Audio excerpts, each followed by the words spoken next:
of the things that we're going to be doing often in our entire career in 3D art and animation is transforming our objects.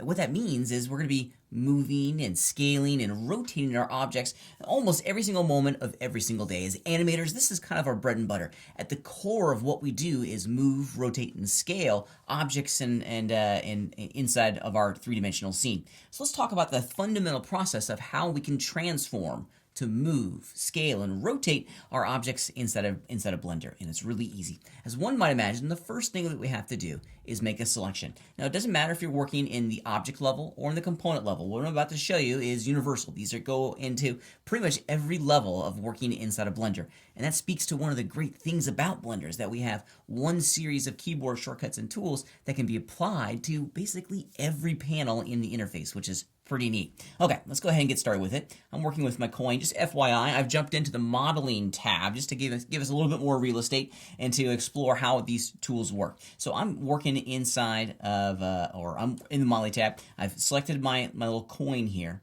and I want to start moving, rotating, and scaling it. Now, one thing that I like about the modeling tab is they get this wonderful grid inside of our three-dimensional scene, which helps us understand the location that we're placing our objects in this big scene. Imagine this big scene is kind of like space. It's an infinite environment.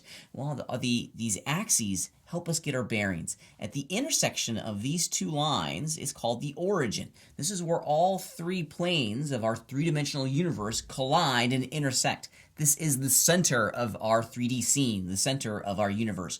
And having this grid on just kind of helps us keep our bearings a little bit. It helps us understand where we are so that we can move, rotate, and scale with accuracy and intention. Let's start looking at how we can move, rotate, and scale. So we got our selection here, and there's a couple different ways that we can do this. The first way we can do this is in our toolbar over here on the left-hand side of the screen. And I apologize, it's getting a little bit blocked by my head. Let's see if I can get it out of the way. There it is, these guys. You can just barely see it, I apologize. These tools right here allow us to move, rotate, and scale. And this third one is called the transform tool. We'll talk about this here in a minute. So you can use these tools. When you fire off these tools, you'll get these cool little action handles that will allow us to move our object. Notice that I'm physically translating and changing its position inside of our three-dimensional scene. This is no longer me changing my location. I'm actually physically changing the sculpture's location inside of our museum, if you will. So I can move it around like this. Little arrows make it really handy. These little planes down here, these are called coplanar handles. These are pretty great to work with. These allow us to transform the location of our object along two axes simultaneously. So if I grab this blue one, and this is the way that I remember it, if I grab the blue one, this is the color or the axes that I'm not going to be translating this object along. So if I grab the blue one, I'm only going to be doing the green, which is the Y, and the X, which is the X. The blue is the Z. So I can kind of drag it around the floor and know with accuracy and confidence that I'm not moving it up and down along the Z-axis. That's pretty cool. I like that a lot. Now, when it comes to working with the transform tool, the move tool, if you will, we have a couple different choices of how we can work with this thing. Of course, we're more than welcome to grab the tool over in our toolbar, but there's a better way and a more accurate way of working inside of Blender when it comes to our transform tools, and it's called, well, it's just the keyboard shortcut. It's the G key, G as in grab. And the grab tool, once we fire it off, allows us to do the exact same thing. And while that tool is active, anywhere I go with the cursor, I can move that object in our three-dimensional scene.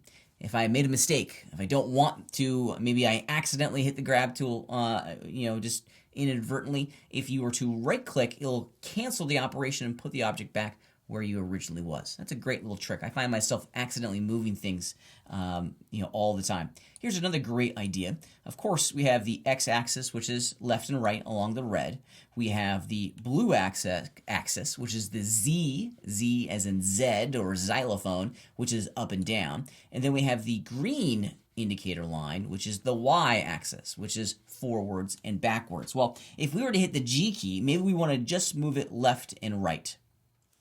Well, if we were to hit the G key, of course we fire off the grab tool, but if we were to hit the G key and then immediately hit the X key, now I'm constraining the movement of my object along the X-axis. Same goes for, like, let's do the Z key for up and down. Just hit the Z key while the tool's on. When I'm happy with it, I'll left click to confirm its placement inside of my scene, and I'm ready to rock and roll.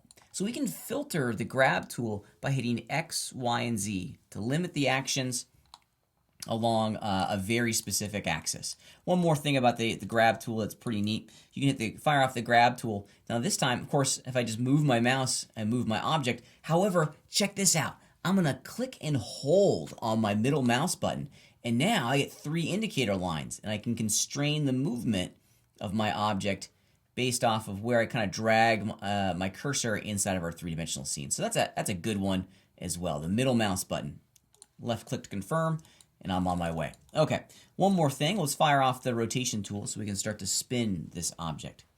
If we fire off the rotation tool, we'll get these lovely little tool handles. These little rings will allow us to rotate any number of ways. This white ring on the outside, there's the red one, so we can do it on individual axes.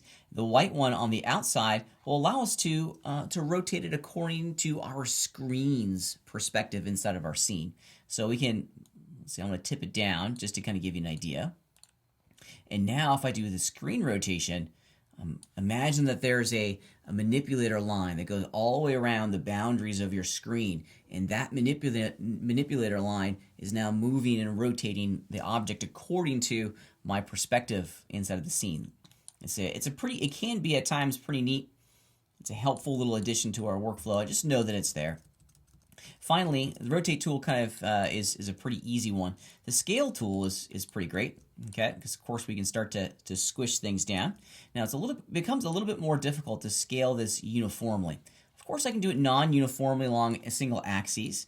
I can do it across 2 different axes by grabbing the coplanar handles. That's these little plane icons down here. But what if I wanted to do it across all 3 axes? Well, that's where that center ring comes in. It's kind of hard to grab. Yeah. Let's see if I can grab it again. It's kind of difficult, this center ring, and that's going to uniformly scale our object. I don't find myself using that center ring as often as I think I would have at the beginning of my time here in Blender, because there's a different way that's a little bit easier to do. Now, if we were to hit the W key to go back to my box selection tool, let me show you a great alternate tool to using this button over here. And it's simply just the S key. And the S key is our global scale. If you're just trying to make it bigger or smaller, the global scale is going to be a good one. If you hold down the Shift key while you click in and out, you get a much smaller attenuation of the tool inside the scene itself. So that's a kind of a nice, handy one. In addition, we also have the R key. This is going to do screen, or this is the rotate tool. And of course, like the grab, excuse me, it was R. There we go. It's doing screen rotation angles at the moment. But if I was to hit like the X, for example, while I hit with the R key, I can filter it. So the same idea that we saw with the grab tool by hitting X, Y, and Z immediately after that letter, after the keyboard shortcut, will allow us to rotate that. I'll hit the Y key, and now I can rotate it this way. Hit the Z key while the rotate tool is on, and we're going that way as well.